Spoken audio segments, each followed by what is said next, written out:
Sveiki visi, šioje pamokoje dirbsime su PHP formomis, tiksliau jas susikursime, bet šioje pamokoje mums prireiks HTML bent jau minimalių žinių tam, kad susikurti formą, tačiau jeigu nemokate, aš bent jau apibendrintai pasistengsiu paaiškinti, kaip viskas vyksta. Taigi pradėkime kurti formą, tiesiog viską turime atvaizduoti, tarkime, echo metodu.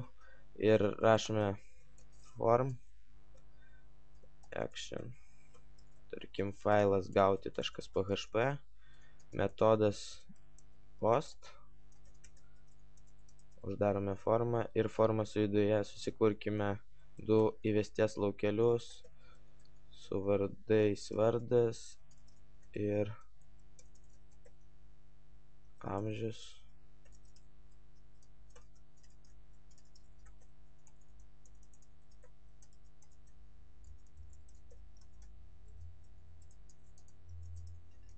Taip pat pridėkime tekstą vardas ir amžius. Na štai, forma sukurta ir viskas maždaug yra taip. Tai yra tiesiog sukuriama forma, tarkim, objektas, kuriame yra įvesties laukeliai. Taigi mes nurodome formai, kad duomenys reikės siųsti į failą gauti.php ir metodas, kurį naudosime failų tiksliau duomenų išsiuntimui, tai yra post. Toliau atvaizduojame žodį vardas ir amžius ir atvaizduojame du laukelius. Tai yra laukelis su atributų name vardas, tai yra šio laukelio vardas yra vardas, o šio laukelio vardas yra amžius. Ir pagal laukelių vardus mes tiesiog apdorosime duomenys kitame faile. Na taigi pasižiūrėkime, kaip atrodo forma. Štai mūsų forma. Atvaizdavome tekstą vardas ir pirmąjį laukelį, tekstą amžius ir antrąjį laukelį ir mygtuką, tiksliau taip pat laukelį, tiesiog su tipu išsiųsti ir su reikšme patvirtinti. Štai to mygtuko kodas, tai toks pats laukelis, tiesiog jo tipas yra, sakykime, išsiuntimo ir reikšmė yra patvirtinti. Todėl mes ant mygtuko matome tekstą patvirtinti. Taigi dabar mes turime susikurti failą gauti.php, kadangi į jį mes siūsime duomenis ir jame jos apdorosime ir išvesime į naršyklę.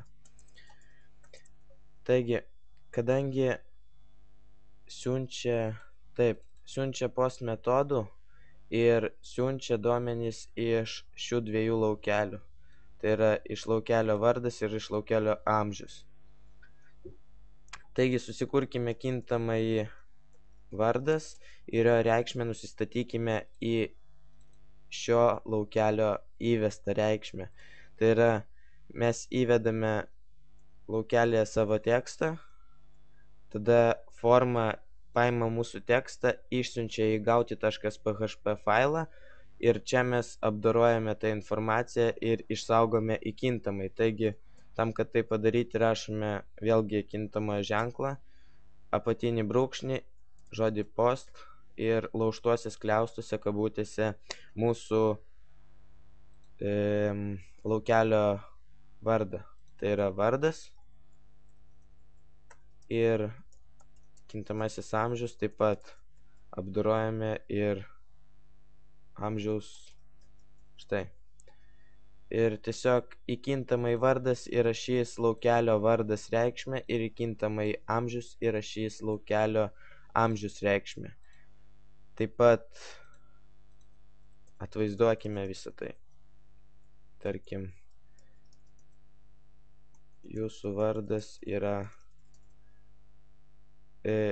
šis tagas tiesiog paryškins tekstą ir mūsų kintamasis. Tai uždaromasis tagas, kuris uždaro šį tagą ir tiesiog baigs paryškinimą. Ir jūsų amžius yra kintamasis amžius. Štai mūsų formą, įvedame, tarkim, savo vardą ir amžių, tarkim, spaudžiame mygtuką patvirtinti ir, kaip minėjau, ši forma, tai yra mūsų forma, tai yra visas mūsų puslapis šiuo metu, kadangi tai yra formoje yra tekstas ir 3 laukeliai. Ir tiesiog forma perduos šios duomenys, kuriuos mes įvedame į failą gauti.php, kadangi mes nurodėme į kur siųsti. Čia mūsų duomenys apdoros ir atvaizduos. Taigi patikrinkime viską, spaudžiame patvirtinti ir štai mums rodo, jūsų vardas yra Robertas, jūsų amžius yra 20.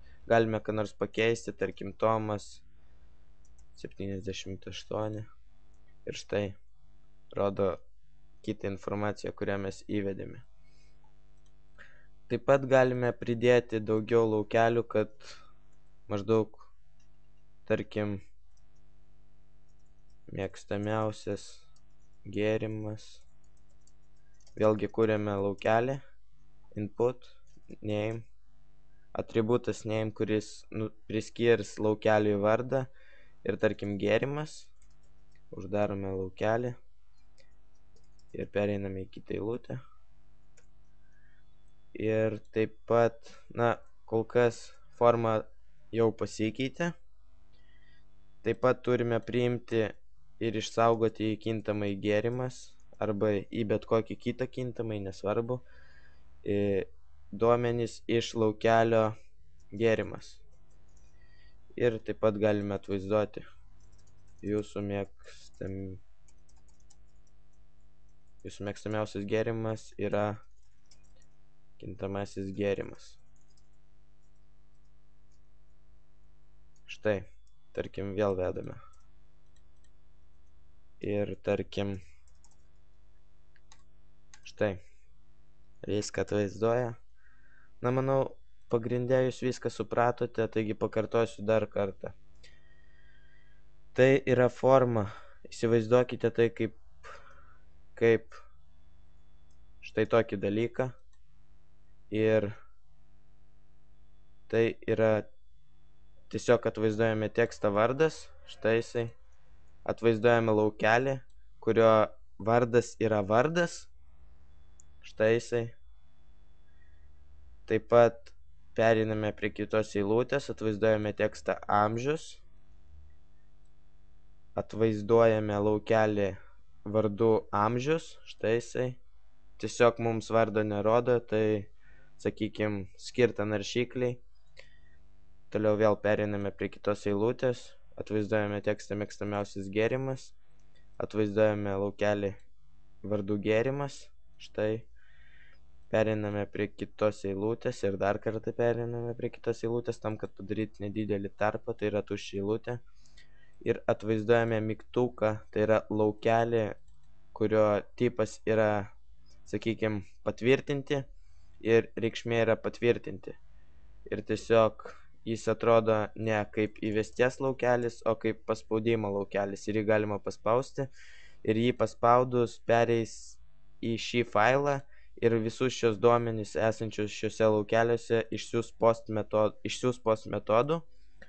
Čia išsaugos į kintamuosius tuo pačiu post metodų ir laužtuose skliaustuose yra nurodyti laukelių pavadinimai, iš kurių yra saugomi duomenys įkintamai. Ir čia tiesiog atvaizduoja visą tai. Tai tiek šioje pamokoje, manau, tikrai viską supratote. Jei kas neaišku, klauskite, rašykite komentaruose ir prenumeruokite, laukite kitų pamokų.